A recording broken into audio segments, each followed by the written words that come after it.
Cell ఫోన్లో share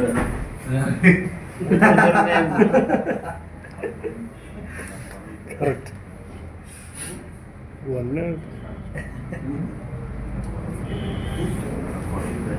అన్నీ తీయాలి.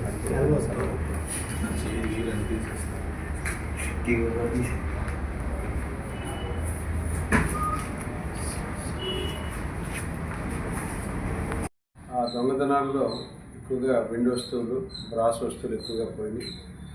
దాని మీద సిఐ గారు ప్రత్యేక టీం ఫామ్ చేసి ఈ అఫెండర్స్ కోసం ప్రత్యేక నిఘా పెట్టడం జరిగింది.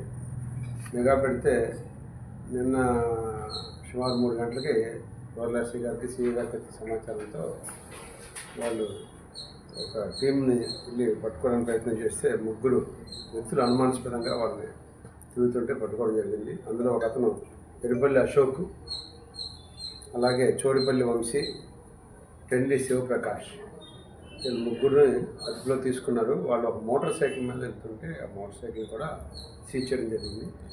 అది ఆల్రెడీ ఒక పోలీస్ స్టేషన్, గార పోలీస్ స్టేషన్లో థెఫ్ట్ చేయబడినటువంటి మోటార్ సైకిల్. అది రికవరీ చేసి వాళ్ళని ఇంట్రాగేట్ చేస్తే వాళ్ళు చేసినటువంటి గుడిలో నేరాలు, టెంపుల్స్లో చేసిన నేరాలన్నింటినీ కూడా కన్ఫెస్ చేయడం జరిగింది. వీళ్ళు సుమారుగా 8 కేసులు, అంటే గుడిలో 7 కేసులు చేశారు. ఆ కేసుల్లో 1,72,000 రూపాయల వర్త్ సిల్వరు, రాసు వస్తువులు వాళ్ళు దొంగతనం చేశారు. అవన్నీ కూడా ఇంటాక్ట్గానే మనకి ఉన్నాయి.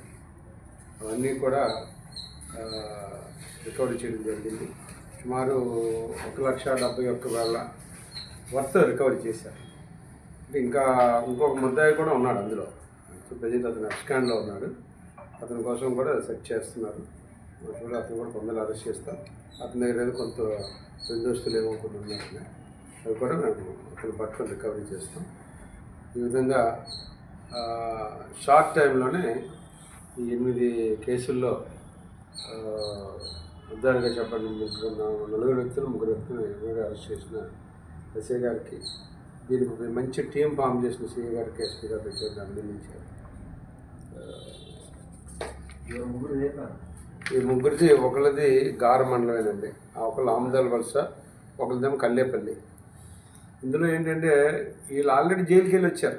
ఎక్కడ ఆమదాల వలస పోలీస్ స్టేషన్లో 2 వీలర్ అఫెండర్స్. అక్కడ మోటార్ సైకిల్ నేరాలు చేసి 45 రోజులు